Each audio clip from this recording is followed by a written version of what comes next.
Okay, so we want to go through the process of finding the center of mass for an object, and then an object that has masses on it, like we did in lab, or like we're going to do in lab, depending on when you watch this.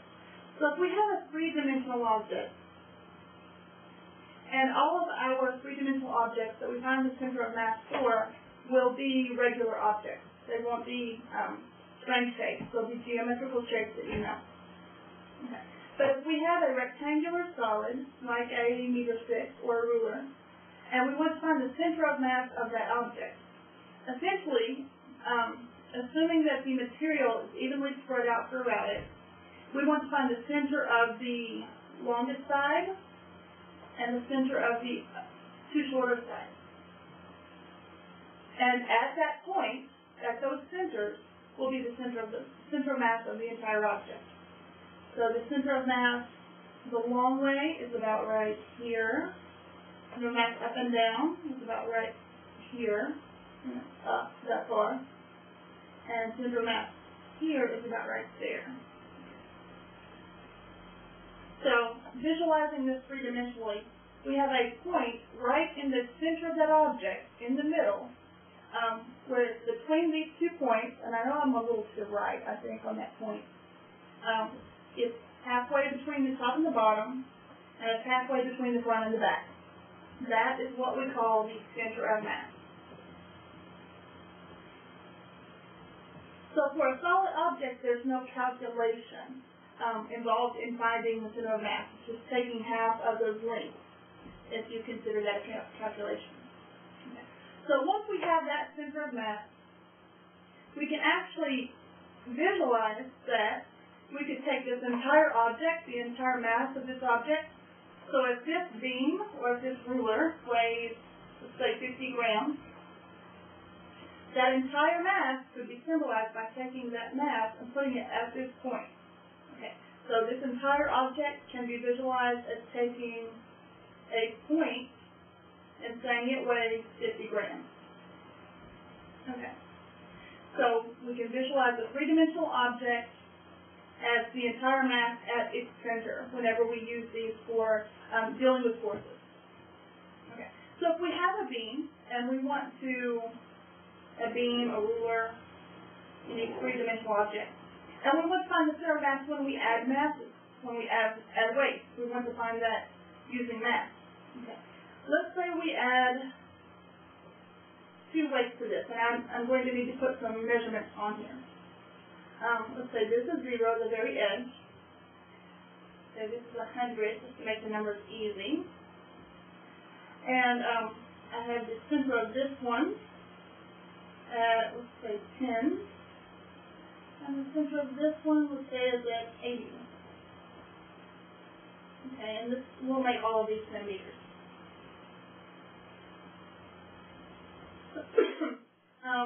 The entire mass of the solid object, we'll go ahead and say that's 50 still. And this is 10, and this is 20. Okay. So we have a solid object with 2 smaller masses on it, like we did in lab. And we want to find the center of that mass. Okay. So the center of the entire beam is there at the middle. So we know it is here at 50. Okay, so we have one object that has a mass of 50 grams at 50 centimeters. So this is mass 1. We have mass 2, just labeling these, 20 grams at 10 centimeters. So this is mass 3, 10 grams at 80 centimeters. Okay. The way to find the center of mass, essentially, when you add these weights, we found out that if we don't have the pivot point at the center, it's going to try to turn. Okay. So what we want to find is the point where all of these turns are balanced out. Okay. By looking at these, we can guess that this side is going to want to go down more, since it has more mass on the side. So just to fence this out, to try to have a good measure once we get our answer to see if we're making sense. The pivot point would need to be closer to the heavier weight.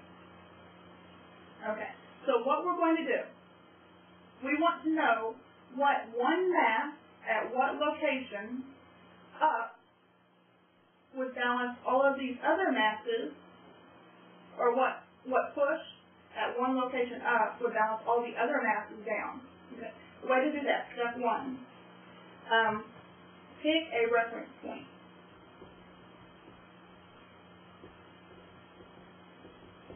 So just like whenever we do, let me get rid of that. Just like whenever we are picking a frame of reference for something moving, we need to pick a reference point. I'm going to pick 0 just to make life easy. So 0 is my reference point. Okay. We want to take the mass and the distance and multiply those for each of these and add them together. Okay. So let me move this down so we can see.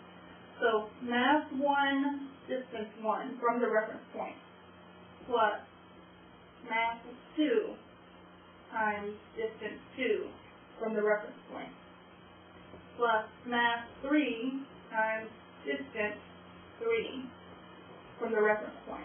Okay. When we take all those masses and the distance from the reference point, because we know that's the two things that will determine how much turn a mass causes, we want those to be balanced by an equal mass or push up.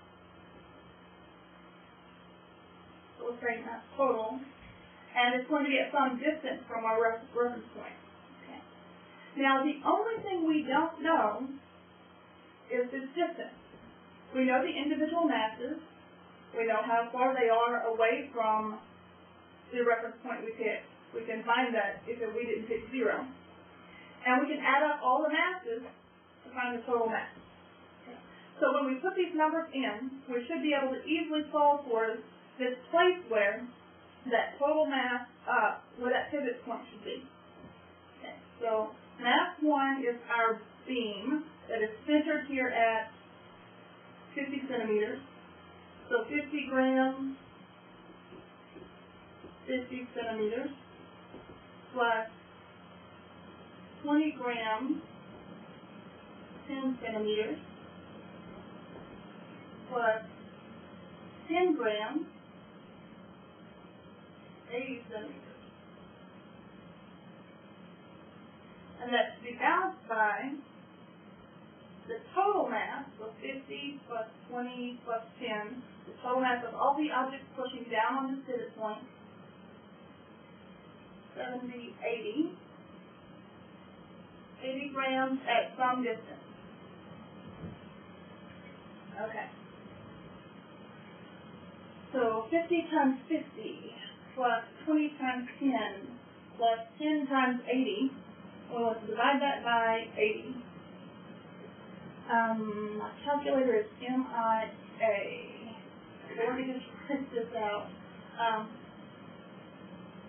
So the distance is equal to 2,500 plus 200 plus 800 divided by 80. So that's 3,500.